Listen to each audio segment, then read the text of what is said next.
Muy buenos días, amados hermanos y amigos. El Señor Jesucristo les continúe bendiciendo. Una vez más nos encontramos para continuar estudiando la bendita y la poderosa palabra de nuestro Dios. Y en esta oportunidad vamos a dar inicio al estudio de la segunda carta que escribió el apóstol Pablo al joven pastor Timoteo. Recuerda, ya estudiamos la primera carta. Lo invito para que si usted se perdió algún estudio, los encuentre allí en nuestro canal de YouTube, Creciendo en el Conocimiento de Dios.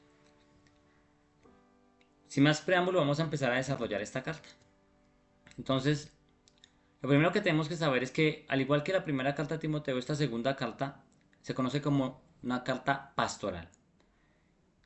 Las cartas pastorales, como ya lo hemos visto anteriormente, la primera carta a Timoteo, la segunda carta a Timoteo y la carta que escribió el apóstol Pablo a Tito.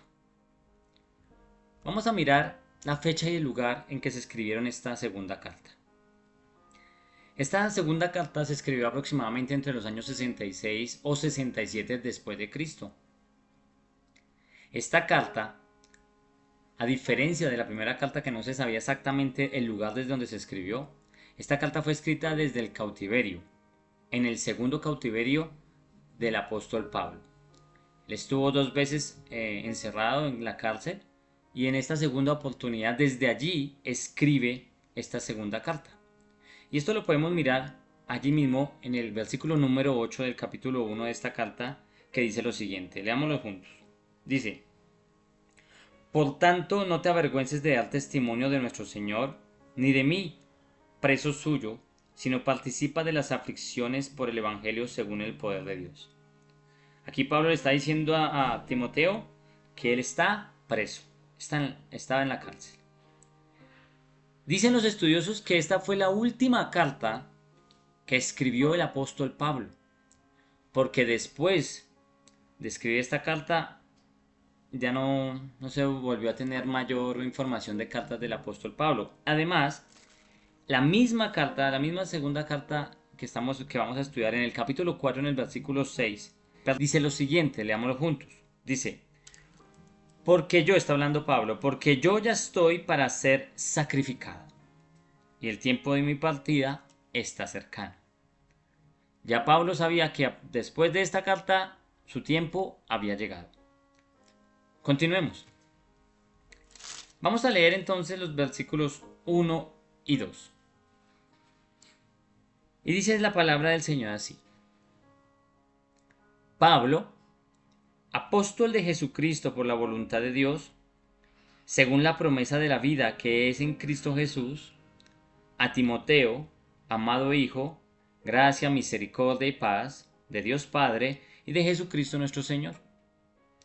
En estos dos primeros versículos podemos encontrar el escritor de esta carta, quién era, y el remitente. Recuerda que siempre nos basamos todo o nos sujetamos mejor a la Biblia, lo que está escrito en la palabra de Dios. Y aquí nos enseña claramente que el escritor de esta segunda carta, así como en su primera carta, fue el apóstol Pablo. Y él le escribe o remite esta carta al joven pastor Timoteo. Estas dos cartas llevan el nombre del pastor Timoteo. Continuemos. Pasemos al versículo número 3. Vamos a leer el versículo número 3 y el versículo número 4. Entonces Pablo sigue hablando y hablándole a Timoteo y empieza diciendo lo siguiente. Leámoslo juntos. Doy gracias a Dios, al cual sirvo desde mis mayores, con limpia conciencia, de que sin cesar me acuerdo de ti en mis oraciones noche y día, deseando verte, al acordarme de tus lágrimas para llenarme de gozo. Aquí Pablo da gracias a Dios porque no ha dejado de orar por Timoteo. Pablo dice en esta carta y en otras cartas también habla de que él da gracias a Dios porque Dios pone en él ese sentir de estar orando por los demás. Y en este caso específico por Timoteo. Pablo da gracias a Dios porque no ha dejado de orar por el joven pastor Timoteo. ¿Y esto quién lo hace? ¿Sería porque el apóstol Pablo era tal vez muy especial? No, eso es el Señor. Y lo mismo debemos de tenerlo nosotros. porque el apóstol Pablo estaba orando siempre, como dice aquí la palabra de Dios, de que daba gracias por Timoteo y por otros más. No es porque él lo quisiera, tal vez. No es porque él fuera muy elocuente o tal vez fuera muy devoto, no. Es porque Dios así lo produce en la vida de él. Y mire lo que nos enseña la palabra de Dios allí en la carta que escribió el mismo apóstol Pablo a la iglesia de Filipo, en Filipenses capítulo 2, versículo 13. Dice lo siguiente: porque Dios es el que en vosotros produce así el querer como el hacer por su buena voluntad. ¿Quién producía este sentimiento de estar orando por Timoteo y por los demás en la vida de Pablo? No es otro más que nuestro Señor. ¿Quién es el que produce en usted y en mí el interceder, el orar, el enseñar, el servir a los demás en la iglesia, en la sociedad? No es otro más que el Señor Jesucristo, no es otro más que nuestro Dios. Por eso Pablo dice aquí que no cesaba de dar gracias por el joven pastor Timoteo. Y sigue diciendo, dice que desde mis mayores con limpia, dice, doy gracias a Dios al cual sirvo desde mis mayores con limpia conciencia, de que sin cesar me acuerdo de ti en mis oraciones noche y día. Y el versículo 4 dice, deseando verte, al acordarme de tus lágrimas para llenarme de gozo. Pablo tenía el deseo de volver a ver a Timoteo, a quien Pablo mismo consideraba un verdadero hijo en la fe. Lo vimos en el estudio de la primera carta, que también se refiere a Timoteo como un verdadero hijo en la fe. Y mire lo que nos enseña también la escritura, allí mismo en la carta a los Filipenses, en el capítulo 2, en el versículo 22, como Pablo hablaba de Timoteo. Y está hablando aquí en este versículo diciendo, pero ya conocéis los méritos de él. ¿De quién? De Timoteo, que como hijo a padre ha servido conmigo en el Evangelio. También Pablo a los Corintios, allí en la primera carta, en el capítulo 4, versículo 17, dice, por esto mismo os he enviado a Timoteo, que es mi hijo amado y fiel en el Señor, el cual os recordará mi proceder en Cristo, de la manera que enseño en todas partes y en todas las iglesias. Allí mismo, en este estudio, en el versículo número 2 de este capítulo número 1 lo dice, lo leímos al principio, a Timoteo, amado hijo, gracia, misericordia y paz de Dios Padre y de nuestro Señor Jesucristo. Pablo no dejaba de orar por Timoteo y tenía el deseo de poder volver a verle, sabiendo que ya el final de sus días se acercaba. Leamos versículo número 5, pasemos al versículo número 5. Dice Pablo, le dice lo siguiente, leámoslo juntos. Trayendo a la memoria la fe no fingida que hay en ti, la cual habitó primero en tu abuela Loida y en tu madre Eunice, y estoy seguro que en ti también. Aquí Pablo resalta la fe, pero analicemos bien este versículo. Resalta la fe no fingida. No fingida.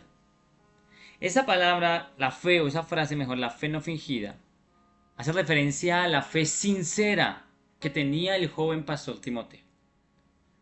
Podremos decir que entonces si hay una fe que es sin fingimiento, que es sincera, podría haber tal vez una fe que no es sincera.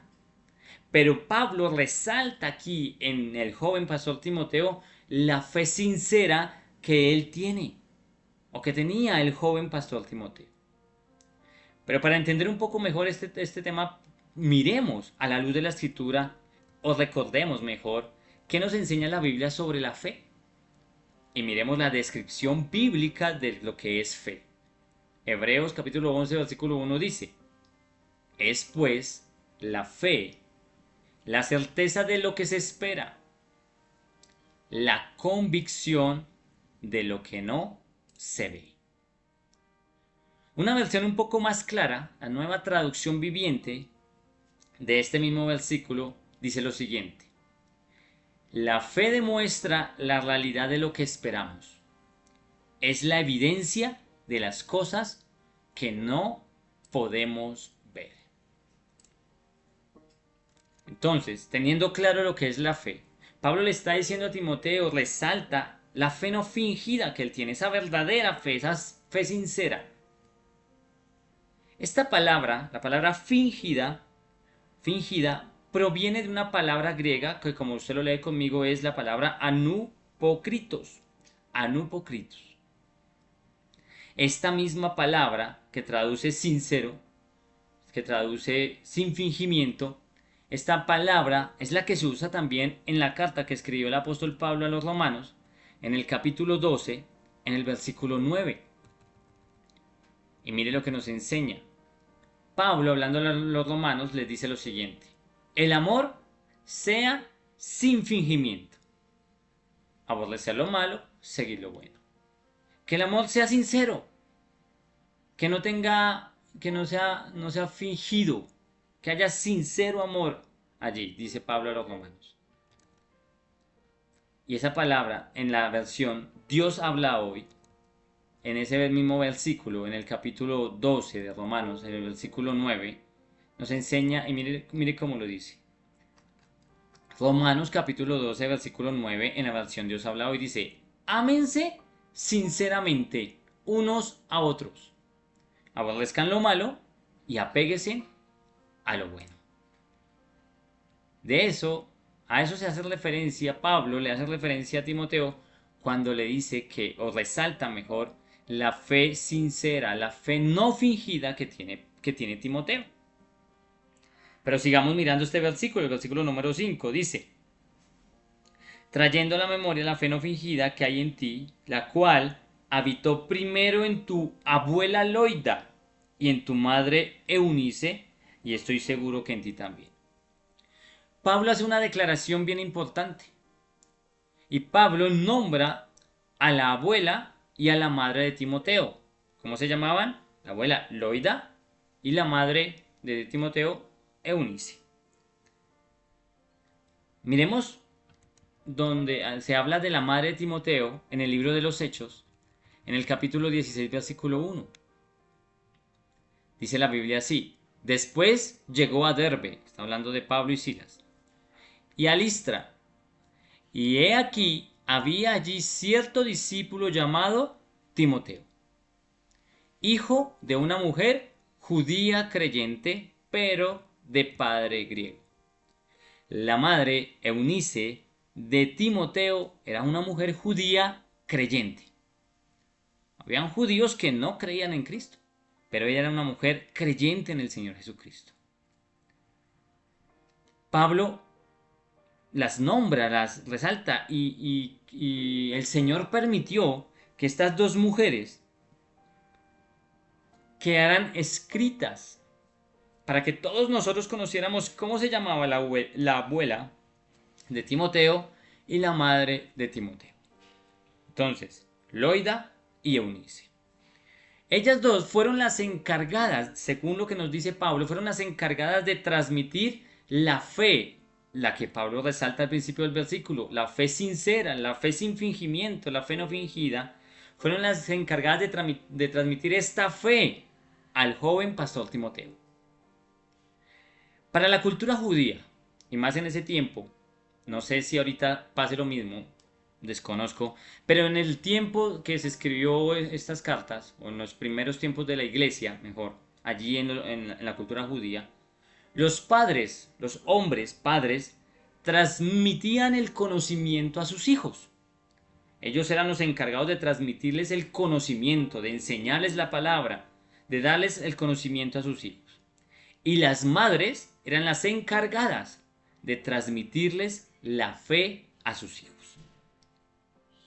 Entonces, la fe no fingida que habitó primero en tu abuela Loida y en tu madre Eunice, y Pablo dice: estoy seguro que en ti también. Y Pablo resalta esa fe del joven pastor Timoteo. Dice que se acuerda de esa fe que él tiene. Continuemos, versículo número 6. Dice: por lo cual te aconsejo que avives el fuego del don de Dios que está en ti por la imposición de mis manos. Aquí Pablo le da un consejo a Timoteo, el cual no solamente es para Timoteo, el cual debe ser para todos aquellos que hemos nacido de nuevo, que hemos reconocido a nuestro Señor Jesucristo como nuestro único Señor, como nuestro Salvador, que lo hemos hecho el Rey de nuestras vidas y que nos sometemos a su voluntad y a su bendita palabra. Todos aquellos nacidos de nuevo deberíamos poner en práctica este consejo. ¿Y cuál es el consejo que Pablo le da a Timoteo? Es el siguiente: te aconsejo que avives el fuego del don. ¿De quién? Del don de Dios que está en ti, por la imposición de mis manos. Aquí aparece una palabra que es bien clave: avivar. Pablo le dice a Timoteo: te pido, te aconsejo que avives. Ese verbo avivar, esta palabra avivar, proviene de la palabra griega anasopureo, como usted lo lee allí, anasopureo, que traduce mantener plenamente encendida una llama. O sea, no es que la mantenga ahí bajitica, pequeñita la llamita, y no, en su máximo esplendor. Entonces, en pocas palabras, Pablo le está diciendo: aviva, mantén plenamente encendida la llama, el fuego, como dice allí Pablo, el fuego del don de Dios que está en ti. Esta palabra don, como lo hemos visto en otros estudios, es una palabra griega, y la palabra que se usa, porque hay muchas palabras en el griego para la palabra don. Y esta palabra que se usa en este versículo es la palabra griega carisma, que traduce dádiva o regalo. Pero no es una dádiva o regalo dado por cualquiera, no. Esa palabra carisma traduce dádiva o regalo dado por Dios. O sea, Pablo le está diciendo: mantén encendida la llama, el fuego del don, del regalo que Dios te ha dado. Mantén encendida ese regalo, ese regalo dado por Dios. Y eso es lo que usted y yo, como creyentes, debemos de hacer. Pero mire lo que le dice Pablo a Timoteo. Pablo le dice: aviva la llama, aviva el fuego del don de Dios que hay en ti. Esa dádiva o regalo dado por Dios a los creyentes es para la edificación de la iglesia. Eso no tiene otro objetivo. El objetivo es para que usted y yo podamos ser instrumentos en las manos, así como lo fue el joven pastor Timoteo, para edificar la iglesia de Cristo. Mire lo que nos enseña el apóstol Pedro en su primera carta, en el capítulo 4, versículo 10. Le dice a los creyentes, a los hermanos, a la iglesia, dice: cada uno, según el don, según el carisma, según el don que ha recibido, ministrelo a los otros como buenos administradores de la multiforme gracia de Dios. ¿Qué debía hacer el joven pastor Timoteo con el don que Dios le había dado? Primero, mantenerlo plenamente encendido para poderlo enseñar a otros, para poderlo usar, mejor aún, para la edificación de la iglesia. Y Pablo dice al final de este versículo, dice: por la imposición de mis manos. Esto era muy recurrente en los primeros tiempos de la iglesia, en los primeros siglos de la iglesia. La imposición de manos. ¿Recuerdan cuando tuvieron que escoger los diáconos? Se reunieron los apóstoles, y allí en Hechos capítulo 6 nos enseña que se reunieron los apóstoles y que tuvieron un consejo y que dijeron: no podemos dejar de predicar, por servir las mesas, escojamos a unos varones que estén llenos del Espíritu Santo de Dios. Y mire lo que pasó. Entonces, versículo 4 dice: y nosotros persistiremos en la oración y en el ministerio de la palabra. Están diciendo los apóstoles, los discípulos de Jesús. Y el versículo 5 dice: agradó la propuesta a toda la multitud, y eligieron ¿a quién? A Esteban, varón lleno de fe y del Espíritu Santo, a Felipe, a Prócoro, a Nicanor, a Timón, a Parmenas y a Nicolás, prosélito de Antioquía, a los cuales presentaron ante los apóstoles, quienes orando les impusieron las manos. Era una costumbre era muy habitual, llamémoslo así, imponer las manos en ese tiempo. Continuemos, versículo 7, y finalizamos este corto estudio. Dice: porque no nos ha dado Dios espíritu de cobardía, sino de poder, de amor y de dominio propio. No nos ha dado Dios. Dios Pablo le está diciendo aquí a Timoteo y está hablando en plural. Él también se está incluyendo allí. Y le está diciendo a Timoteo, Timoteo, Dios no nos ha dado espíritu de cobardía. Espíritu de cobardía, esa palabra, espíritu de cobardía, la palabra griega deilia, como usted lo lee ahí, deilia. Y denota no solamente cobardía, sino timidez. O sea que no solamente es ser cobarde, sino tímido. Dios no nos ha dado espíritu de cobardía ni de timidez para poder proclamar las buenas nuevas de salvación, lo que conocemos como el Evangelio, para poder hablar de nuestro Señor Jesucristo. Por el contrario, Dios sí nos ha dado, dice Pablo, dice, Dios no nos ha dado espíritu de cobardía, sino más bien nos dio espíritu de poder. Y esa frase, espíritu de poder, es la capacidad inherente de llevar cualquier cosa a cabo. Digo inherente, y tal vez de pronto si usted no relaciona bien esta palabra inherente, es que dependemos de alguien. Tenemos una capacidad dependiente de nuestro Dios para llevar cualquier cosa a cabo. O sea que no lo podemos hacer solos. Cuando Pablo le dice aquí a Timoteo que le ha dado espíritu de poder, es esa capacidad inherente de llevar cualquier cosa a cabo. Podemos hacer llevar cualquier cosa a cabo, pero siempre dependiendo de nuestro Dios y de su voluntad. Pablo le dice que aparte que nos ha dado espíritu de poder, también nos ha dado espíritu de amor. Porque nosotros hemos recibido el Espíritu Santo de Dios. Y cuando nacemos de nuevo, el Espíritu Santo de Dios viene a morar en mí. Viene a morar en usted. Y si Dios es amor, nosotros tenemos ese espíritu de amor.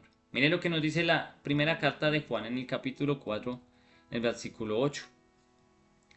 El que no ama, no ha conocido a Dios.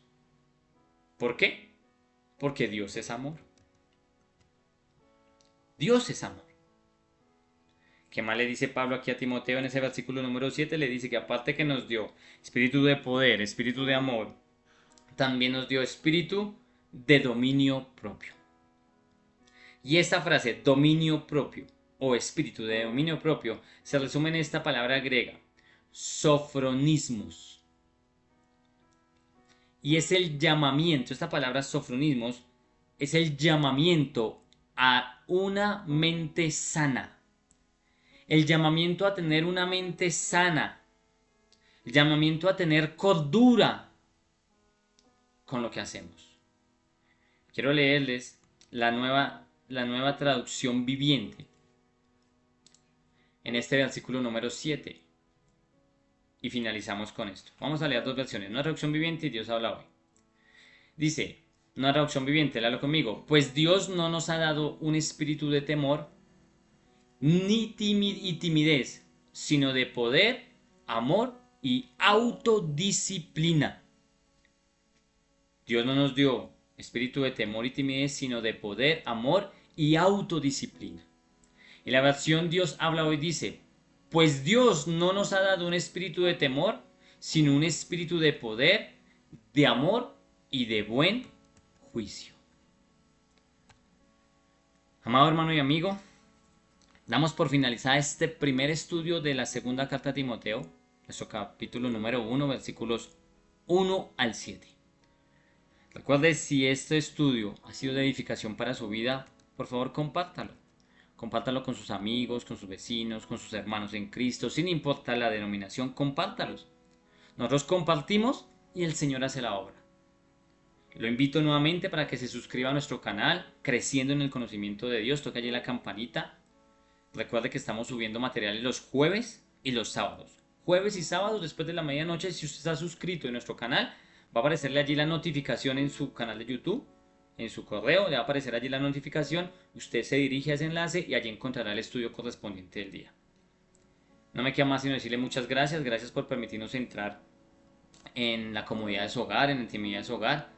Y un abrazo, les enviamos un abrazo. Gracias por estar orando por nosotros. Nosotros estamos orando por ustedes para que estos estudios bíblicos, recuerden, son estudios bíblicos, le ayuden al crecimiento de su vida ministerial, de su vida con el Señor. No me queda más sino decirle nuevamente muchas gracias. El Señor Jesucristo les continúe bendiciendo y nos vemos en un próximo estudio. Recuerden, seguiremos realizando, seguiremos estudiando desde el versículo 8 hasta el versículo 18. Un abrazo, que pasen un feliz resto de día. Bendiciones.